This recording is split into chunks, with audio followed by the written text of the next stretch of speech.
Kali ini saya akan membahas vitamin B9 atau yang lebih dikenal dengan asam folat. Tahukah kalian apa itu vitamin B9? Vitamin B9 atau yang dikenal juga asam folat adalah salah satu jenis vitamin B kompleks yang larut dalam air. Vitamin ini merupakan nutrisi yang sangat penting yang dibutuhkan bagi kesehatan tubuh dan sebagai suplemen untuk mencegah dan mengatasi kekurangan atau defisiensi vitamin B9.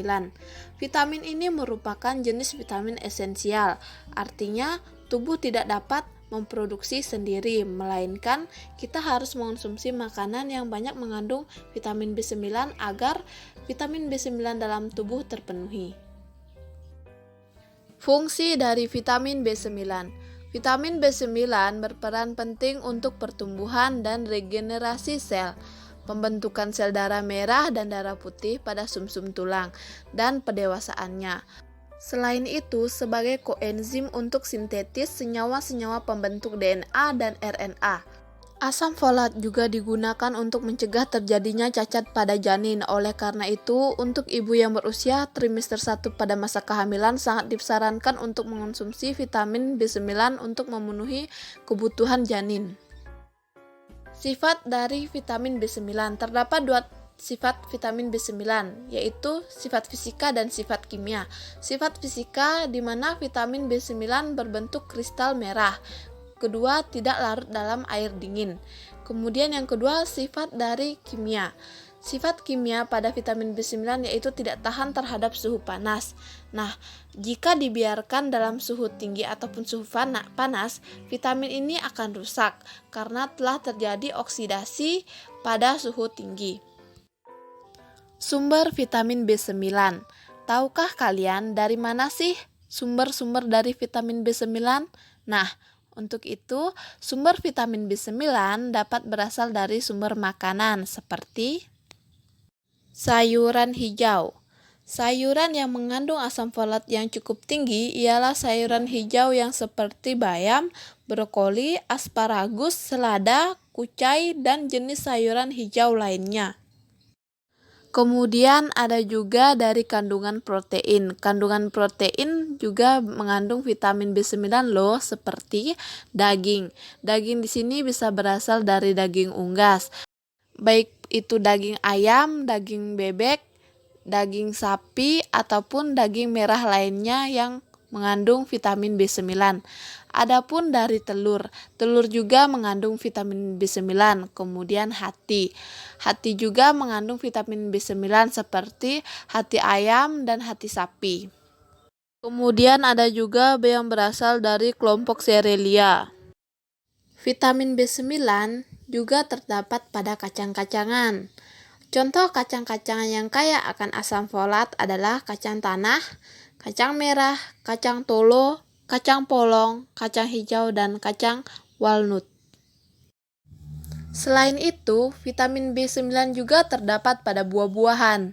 Buah yang banyak mengandung asam folat adalah buah yang termasuk dalam keluarga citrus, antara lain jeruk lemon, jeruk nipis, dan jeruk bali. Selain itu, alpukat, tomat, buah bit, pepaya, pisang, dan lemon jingga juga merupakan buah yang kaya asam folat.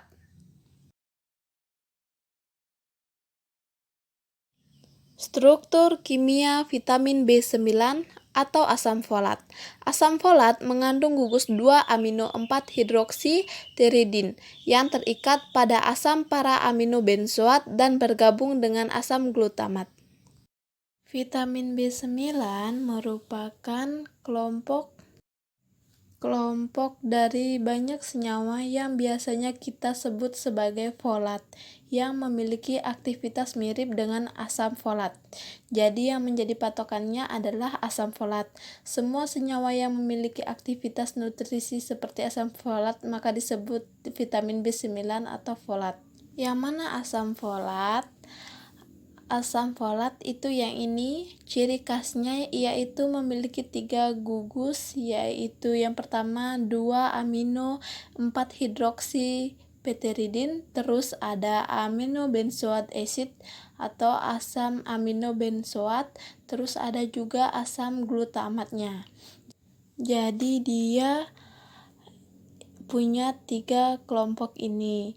Inilah ciri khas dari folat. Nah, si senyawa-senyawa turunannya itu di bagian sini yang bervariasi, di bagian asam glutamatnya. Kalau asam folat, asam glutamatnya hanya 1, nanti ada yang lain itu asam glutamatnya bisa 2, 3, 4 yang saling berikatan. Dan juga variasi ada di cincin tiridinnya. Di sini nanti bisa dilihat yang full teroksidasi, ada yang tidak seperti yang ada di sini poliglutamil tetrahidrofolat. Nah, asam folat ini ditemukan sedikit secara alami, kebanyakan dia berupa senyawa sintetis yang digunakan dalam fortifikasi maupun di suplemen, karena asam folat itu merupakan bentuk dari vitamin B9 yang paling stabil dan paling mudah diserap oleh tubuh. Jadi karena yang asam folat itu dia punya asam glutamat yang lebih dari 1, maka sebelum bisa diserap oleh tubuh harus dipotong-potong dulu asam glutamatnya. Jadi efisiensinya untuk bisa kita serap itu lebih rendah dibandingkan dengan asam folat. Nah, kalau bentuk yang paling banyak ada di alam itu adalah 5678 tetrahidrofolat atau H4 folat yang ini. Jadi ini salah satu contoh vitamin B yang sensitif terhadap reaksi oksidasi. Reaksi oksidasi secara umum biasanya juga diperparah dengan adanya paparan terhadap oksidasi. Nah, si folat itu perhatikan di sini ada R-nya. R di sini itu macam-macam. Ada metil, ada formil, ada metilen, ada metinil. Nah, ini beda gugus sampingnya, maka juga akan berbeda stabilitas folatnya. Kemudian yang selanjutnya kita akan melakukan analisis kualitatif dan kuantitatif vitamin B9 atau asam folat. Yang pertama adalah analisis kualitatif vitamin B9. Analisis kualitatif yang dilakukan ialah penetapan kadar asam folat dengan metode titrasi asidimetri tak langsung. Monografi sampel, nama sampel asam folat, BM 441,4, pemberian serbuk hablur, kuning kecoklatan atau jingga, kelarutan sukar larut dalam air, larut dalam alkali. Adapun alat dan bahan yang diperlukan yaitu alat statif dan klem, buret, pipet tetes, neraca analitik, spatula, lampu ukur 100 ml, gelas ukur, batang pengaduk, almeyer, dan corong pisah. Kemudian bahan yang diperlukan sampel asam folat, NaOH 0,1 N, HCl 0,1 N, asam oksalat, natrium karbonat, indikator fenolftalein, FeCl3, dan indikator metil oranye. Kemudian dilakukannya isolasi sampel. Asam folat yang akan ditetapkan kadarnya berbentuk serbuk yang sebelumnya telah ditambahkan matriks, sehingga harus dipisahkan dahulu antara zat aktif dengan matriksnya. Nah, untuk itu, langkah pertama yang dilakukan adalah mengisolasi sampel tersebut dengan cara ekstraksi, karena sampel asam folat yang ditetapkan berupa persediaan serbuk. Cara mengekstraksinya yaitu pertama sampel ditimbang sebanyak 1 gram, dilarutkan dengan NaOH. Setelah sampel dilarutkan dalam NaOH, kemudian dimasukkan ke dalam tabung sentrifuge. Setelah itu dikocok sebentar dan diforeks untuk menghomogenkan larutan. Setelah larutan homogen, kemudian dilakukan sentrifugasi. Tujuannya dilakukan sentrifugasi adalah untuk memisahkan dua jenis larutan berdasarkan ukuran partikel, sehingga nantinya bagian tidak larut akan mengendap di bawah sebagian residu dan sentrat yang dihasilkan nantinya digunakan sebagai sampel untuk penetapan kadar asam folat. Sentrat yang dihasilkan kemudian disaring dan diuji kualitatifnya dengan reaksi FeCl3. Hasil positif adanya asam folat ditandai dengan terbentuknya warna kuning. Karena kemungkinan pada residu masih terdapat asam folat, maka ekstraksi terus dilanjutkan dengan menambahkan 10 ml NaOH ke dalam tabung sentrifuge dan diforeks kembali. Ekstraksi terus dilakukan sampai pada fase sentrat yang dihasilkan ketika diuji dengan reaksi FeCl tidak terbentuk warna kuning. Setelah proses isolasi, dilakukan pembekuan terlebih dahulu sebelum dilakukan titrasi terhadap sampel. Pembekuan NaOH dilakukan dengan asam oksalat sebanyak 60 mg karena ingin diperoleh nilai titran pada rentan sekitar 10 ml. Kemudian larutkan dalam air dan tambahkan indikator phenolphthalein. Setelah itu, titrasi dengan menggunakan NaOH sebanyak 3 kali. Pada titrasi ini digunakannya indikator phenolphthalein karena suasana titrasi adalah basah, sehingga indikator phenolphthalein yang mudah diperoleh juga cocok untuk suasana basah. Selain itu, indikator ini memiliki rentan pH 8,4-9,8 sampai 9,8. Pembekuan bertujuan untuk mengetahui normalitas yang sebenarnya dari baku sekunder, karena banyak pengaruh yang dapat terjadi selama keadaan titrasi ini. Begitupun dengan NaOH yang digunakan sebagai baku sekunder harus dibekukan terlebih dahulu dengan asam oksalat yang lebih mudah diperoleh kemurniannya dibandingkan dengan NaOH murni. Sehingga mekanisme reaksi saat pembekuan NaOH adalah seperti ini. Setelah itu, langkah selanjutnya dilakukan pembekuan HCl. Pembekuan HCl dilakukan dengan baku natrium karbonat dengan indikator metil oranye. Langkah-langkahnya ialah timbanglah natrium karbonat sebanyak 60 gram. Kemudian larutkan dalam air dan tambahkan indikator metil oranye. Dan lakukan titrasi dengan menggunakan HCl sebanyak 3 kali. Karena dalam suasana asam, maka indikator yang paling cocok digunakan adalah metil oranye dengan rentan pH 3,1 sampai 4,4.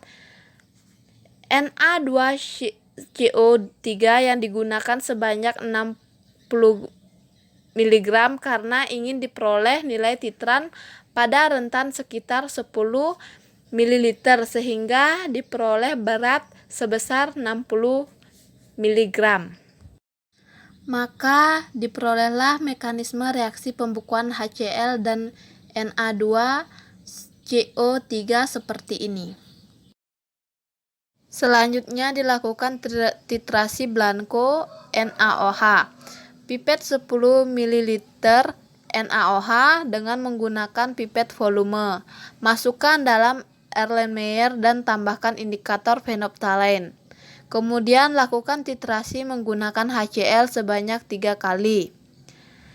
Titrasi blanko dilakukan untuk mengetahui NaOH yang bereaksi dengan HCl karena pelarut yang digunakan merupakan NaOH yang dapat bereaksi dengan titrat, sehingga jika dilakukan blanko, hasil volume NaOH yang berlebih yang dapat bereaksi dengan sampel akan dikurangi hasilnya dengan volume blanko. Kemudian uji kuantitatif penetapan kadar asam folat. Pada titrasi sampel, karena dilakukan dengan metode titrasi kembali, maka sampel ditambahkan dengan NaOH berlebih sebanyak 20 ml. terlebih dahulu dan ditambahkan 3 tetes indikator phenolphthalein. Penambahan awal sebanyak 25 ml NaOH yang kemudian ditetesi indikator phenolphthalein langsung dari pink menjadi warna bening. Hal tersebut menunjukkan bahwa pada 10 ml HCl telah memiliki kelebihan NaOH. Selanjutnya dititrasi dengan HCl yang telah dibekukan sebelumnya. Selanjutnya, kelebihan NaOH dititrasi dengan HCl 0,1 N dengan mekanisme reaksi sebagai berikut. Kemudian dilakukanlah analisis kuantitatif pada vitamin B9 sebagai berikut. Pada analisis kuantitatif, perhitungan pembekuan NaOH didapatkan normalitas NaOH sama dengan 0,099 N. Kemudian didapatkan pembekuan HCl dengan normalitas HCl sebesar sama dengan 0,099 N. Kemudian pada titrasi blanko NaOH didapatkan rata-rata 0,2 ml. Kemudian pada rata-rata titrasi sampel didapatkan 24 ml. Volume NaOH yang bereaksi dengan titran. Nah, volume NaOH yang didapatkan ialah 24 ml. Demikian pula juga volume NaOH yang bereaksi dengan sampel, yang dimana didapatkan sebesar 0,8 ml. Kemudian normalitas pada sampel didapatkan sebesar 0,00792 N. Demikian pula didapatkan berat asam folat sebesar 349,588 mg. Kemudian yang terakhir yaitu perhitungan kadar sampel. Nah, berdasarkan titrasi yang telah dilakukan, maka kadar sampel asam folat nomor 6F yaitu 34,9588. Nah, kemudian yang terakhir ialah pola penggunaan vitamin B9. Pola penggunaan vitamin B9 ini terdapat pada suplemen ataupun produk yang berkaitan dengan vitamin B9 atau mengandung banyak vitamin B9. Nah, kemudian pola penggunaan vitamin B9 pada suplemen. Contohnya yang pertama Folapid. Pada Folapid, dosisnya itu 400 mikrogram dalam 1 tablet. Kemudian ada Afolat, di mana dosis Afolat adalah 400 mikrogram asam folat. Ini digunakan untuk ibu hamil. Kemudian ada Anelat, di mana anelat ini cocok untuk ibu hamil dan keluarga yang berencana untuk kehamilan, di mana dengan dosis 100 mikrogram asam folat setiap tabletnya. Kemudian suplemen berikutnya ialah no folic acid, di mana no folic acid ini mengandung 800 mikrogram asam folat per tabletnya. Ini cocok untuk ibu menyusui dan ibu hamil. Ada juga Folamil Genio, di mana Folamil Genio ini cukup tinggi mengandung asam folat, yaitu 1000 mikrogram asam folatnya. Folamil Genio ini cocok untuk ibu hamil dan sebagai suplemen pemenuhan dari asam amino. Selain penggunaan pada suplemen, asam folat juga digunakan pada produk seperti susu ibu hamil ini. Nah, untuk semua susu ibu hamil itu mengandung asam folat sebanyak 20%. Tidak hanya Pranagen, melainkan susu hamil lainnya dan yang mengandung asam amino. Dan juga terdapat susu untuk keluarga yang berencana untuk hamil. Kemudian yang kedua ialah susu formula. Nah, di mana ini susu formula untuk susu bayi ataupun balita, di mana susu tersebut mengandung asam folat sebesar 25%. Kemudian ada juga pemberian makanan tambahan untuk balita dan untuk ibu hamil yang juga mengandung asam folat, seperti diberikannya biskuit yang mengandung asam folat. Nah, selain pemberian makanan tambahan, ada juga biskuit bayi seperti Milna ini juga mengandung asam folat sebesar 20% asam folat.